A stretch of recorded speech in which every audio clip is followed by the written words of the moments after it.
Nga pala, yung mga nakikita nyo nga palang tumatagas-tagas na liquids na yon, yun yung mga nutrients na galing sa wet packs nila.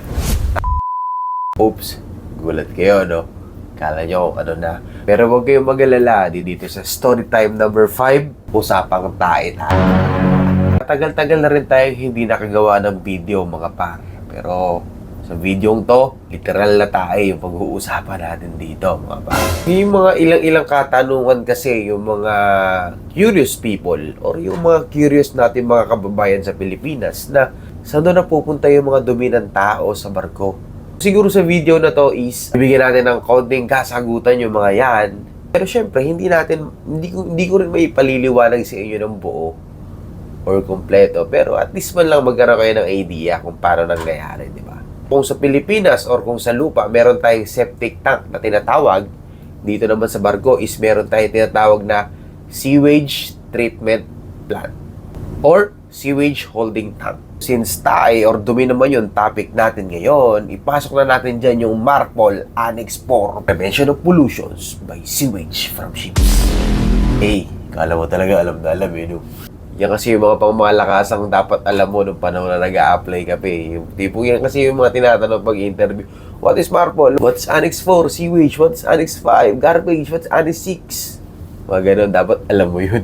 Natawa lang ako, naalala ko lang. Siyempre, alam mo yung Annex 1, Annex 2, hanggang 6, ganyan. Pero hindi mo talaga alam kung ano yung talaga yung pinaka nakapaloob doon. Importante lang kabisado mo yung Annex 1 to 6. Di ba? Didinay ka pa. Sino nakaka-relate? So, ayun mga par. Masyado kasing malalim na tong Annex 4 na to mga paris. Hindi ko siya mabibigyang diin sa inyo, pero subukan natin ipaliwanag ng konti mga par.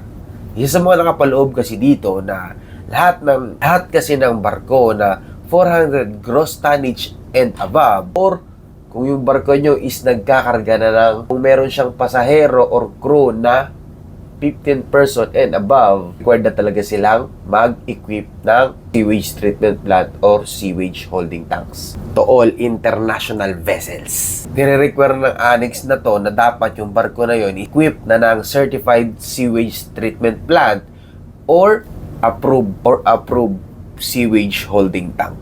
Kadalasan kasi sa mga barkong nasampahan ko is meron talaga kaming STP or sewage treatment plant. Pero dito sa barko na to, naka-vacuum tape kasi kami dito. So, after nung bomba, after nung vacuum pump, rekta na agad siya dun sa pinaka-settling tank namin or yung parang storage tank namin or yung holding tanks namin. Tapos, rekta na yun sa dagat. Kumbaga, untreated yun. Kasi hindi siya dumaan ng STP. Hindi ko alam kung lahat ba ng mga naka-vacuum type na barko is wala talaga siyang STP.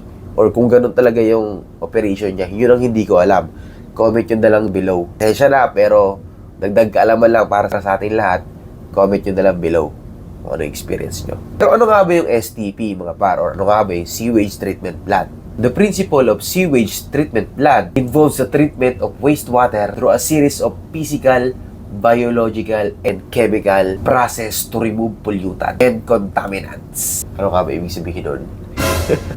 Sa madaling sabi na lang mga par, parang sabihin na lang natin na bago i-release sa dagat or bago i-discharge sa dagat, ano na siya, mas naka-filter na siya. Kumbaga hindi na siya gano'ng ka-hazardous, diba? Bago i-release sa dagat, kumbaga na dumaan na siya sa maraming process para yung bacteria is mas bumaba na, diba? Kumbaga na-filter na, para gano'n. Gano'n na lang natin siya sabihin. Sa STP naman mga paris, meron tayong 2 liquids na pumupunta dyan. Meron tayong gray water and black water. Gray water mga pare, yung mga liquids na galing sa kitchen, galing sa shower, galing sa lababo. Yan, yun yung mga gray water. Pero yung black water mga pare, yan yung tae, dumi. Or yung galing dun sa inodoro or dun sa bowl ng kubeta nyo. And meron tayong 4 stages para sa ating STP, which is preliminary, primary, secondary, and yung tertiary stage. Regarding naman dun sa discharging ng sewage natin, mga par, papunta dun sa dagat, meron tayong regulation tungkol dyan na pasok dito sa Annex 4, which is dapat 3 nautical miles from the nearest land para sa treated sewage natin. And para sa untreated, 12 nautical miles from the nearest land. And kailangan en-route yung vessel natin at hindi siya bababa sa 4 knots yung takbo. Basic. So, hindi na natin pahahabain pa itong video na to mga par. Since wala na ba kaming STP dito, wala na kaming sewage treatment plant, naka-vacuum type kami dito, and nakarekta kami ito sa settling tank, and di-discharge namin doon sa dagat, ayusin na natin yung bomba mga par. Meron kasing leaks. Palitan na rin natin ng spare parts para ma-service na natin. Wala na kasi tayo standby pump. Bugbog na kasi masyado yung isang bomba mga par. Ayusin na natin to. Tara, let's go. Hey.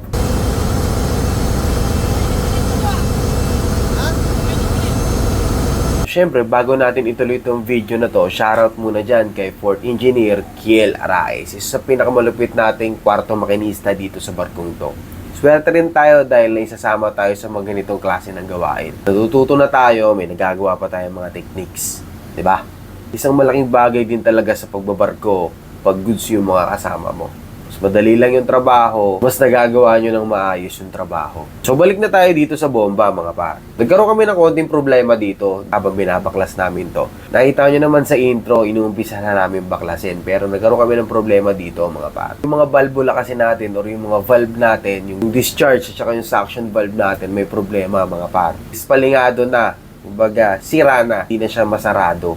I-stock up na kasi talaga yung valvula na yan, mga par. Ang purpose kasi ng valvula na yan, mga par, pagdating sa maintenance, yan yung pinaka magiging isolation valve natin. Dapat kasi, bago namin bunutin yan, nakasarado na yung valvula na yan para pagbunot namin, nung plunge na yan, wala nang liquids na lalabas, di ba? Kasi naka-isolate na. Kaso, ang problema nga lang, hindi na masara. Nasasara naman pero passing pa rin talaga. Bago nga pala kayo mag-conduct ng ganitong klase ng maintenance mga par, para sa kaibubuti nyo, mabuting i-advise nyo muna sa itaas. Or sa mga tao na magkakaroon tayo ng sewage vacuum pump maintenance. Sana kung kayo magtrabaho, mag-flush muna kayo or wag muna kayong tumae or wag muna kayong dumumi. Paki-flush lahat ng mga bowl nyo para at least yung linyada, alam nyo yun, medyo mas mabanlawan man lang, di ba? Pero syempre, hindi naman natin hawak kung ano yung kondisyon ng mga wet packs nila. So at least, gabiso tayo. And medyo mas magiging magaan yung flow nung magiging mararamdaman natin. Meron pa tayong isang problema dito, mga par. Kaya nga nang sabi ko, dispalingado na yung mga balbula natin, yung suction at saka yung discharge. Yung linya ng discharge, papuntang holding tanks ng pump number 1 at saka pump number 2, iisa lang. Paano natin masiservice yung isa?